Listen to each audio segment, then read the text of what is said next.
It's getting a little bit difficult for me to make movies at the moment because the boat has become a construction site and pretty hard to get around.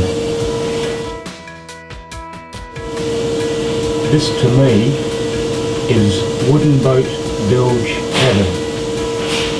70 years of assorted paint jobs have been scraped off and she's been fully primed, and she's now an open canvas that I can create a new interior.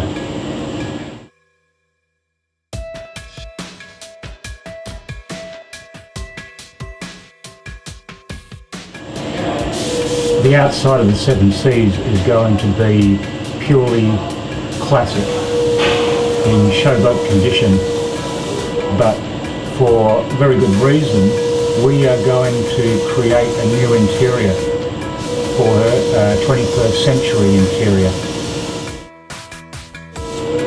She'll be laid out as a day sailor. The new interior is going to be light, bright, open plan and thoroughly modern. And so now I'll try to get out without breaking my neck.